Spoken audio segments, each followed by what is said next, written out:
There you go. All right, Mr. Byers, Yes. how do you like the dollar nowadays? The dollar? Yeah. Oh, I don't like any of that stuff. Like, yeah, I don't do forex or currency trading. See, it's just like, well, the government, we're gonna have to go through some pain. It's like, but these people who are saying this are not feeling any pain. It's like it's John Q. Public. It's just, well, I went to the gas station and gas is like $5 a gallon. I was like, I went to order a pizza and the pizza was $16. I needed to change out the motor in my car, and the motor is twice as expensive as it used to be because it's coming overseas. Yay. Whatevs. I love How long until the market crashes? Tomorrow. Yeah. Okay, so like I said yesterday, the energy, the Gibbs Free Energy system was pushed to the end of the curriculum because it's related to so many things. So I promised that I'd show you how it's related to equilibrium and how it's related to electrochem, but it's also related to kinetic control. Remember kinetics, fast, slow? So, and it should make sense that the more negative your energy is, basically releasing, the more energy is released, and it should also make sense that the reaction is going to speed up. Sorry, the reaction is going to slow down as the reaction proceeds. So if you had a big pile of gasoline, you threw a match on it, it's going to be really hot up front, but as it consumes its fuel, it's going to be less and less. Basically the same kind of deal. So if you have a very, very negative delta G, the reaction is going to start very, very fast from the reactants to the products, and it's going to progressively slow down. So let's just get right to it. So we talked about yesterday about entropy and how entropy has an effect on free energy. And again, the big formula that we're going to be using is just this. Delta G, which is the free energy, is equal to delta H minus T delta S. So this is our free energy. This is our enthalpy. And this is our temp, obviously.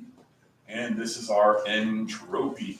And I will mention, you probably don't need to be told, but just remember, your energy is going to be in kilojoules per mole and kilojoules per mole.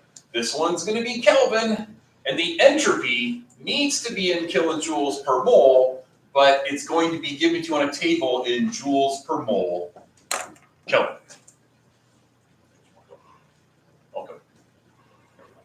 Okay, so just remember, you're going to take your entropy values divided by 1,000 to turn your joules per mole Kelvin into kilojoules per mole Kelvin.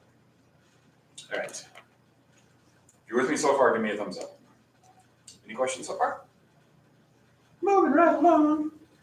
Okay, so the phrase that we really should be using is thermodynamically favored, thermodynamically unfavored. So, you might see not thermodynamically favored, but thermodynamically favored are things that the universe wants to happen. Thermodynamically unfavored are things that we have to make happen. And we have some signs. So, again, this is exactly the same table that we used last year. The thermodynamically favored, I'm going to make it green. Someone got through my do not disturb. Better check that just in case. It might be important. It is not. Okay, so the thermodynamically favored delta G is what sign, positive or negative? Negative. So the universe gave all the energy to all the matter at the Big Bang, or wherever you think, or however you think everything was created. At some point, the universe basically dumped all the energy into the known matter, and as matter rearranges, it gives the energy back to the universe. So the universe likes systems that release energy.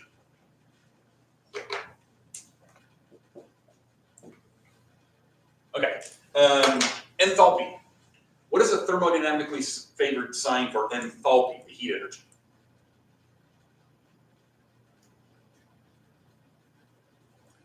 If you ever get confused, think fireworks. What do fireworks do? They explode. They release a lot of heat, and they scatter their molecules everywhere. So they are the ultimate in thermodynamically favored systems. That's why, like, ooh, we look at fire, we're like, ooh, ah, because look, there's parts of us in our universe that are like, here, universe, have your energy back. So, does the universe like systems that release heat or absorb heat? Release heat. So what sign should delta H be? Negative. Negative. Remember, we got to think about the system. We are the surroundings. When a firework goes off in your hand, it feels hot because you are the surroundings, you are absorbing that energy. Okay. Next. It's positive. Yeah, temperature is always going to be positive because it's Kelvin. And then the thermodynamically favored entropy is what sign? Positive. Positive. The universe likes things that become more and more disordered, more and more chaotic. So, mathematically, this should make sense. If you have a negative minus a positive, it's going to be negative no matter what. Make sense? Okay. Now, on the other hand, let's look at thermodynamically unfavored systems. Let's just basically make everything opposite. Thermodynamically unfavored systems are systems that we have to use to make energy go. Sorry, to make the reaction go. In a thermodynamically unfavored system, you know what, this is going to be positive no matter what, so temperature is going to go blue. So a thermodynamically unfavored system has an enthalpy that does what? Reabsorbs heat, okay? Requires heat.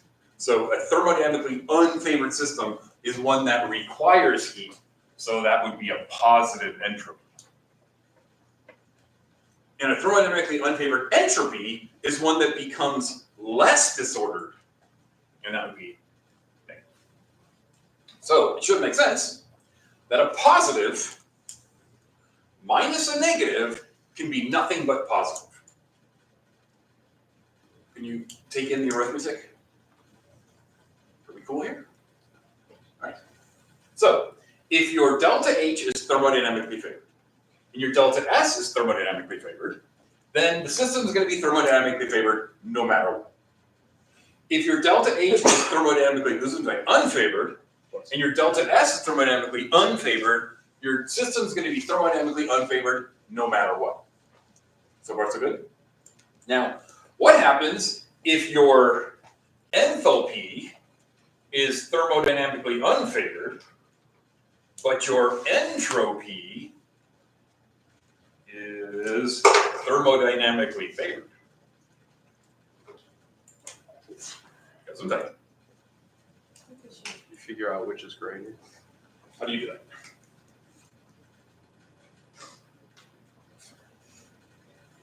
I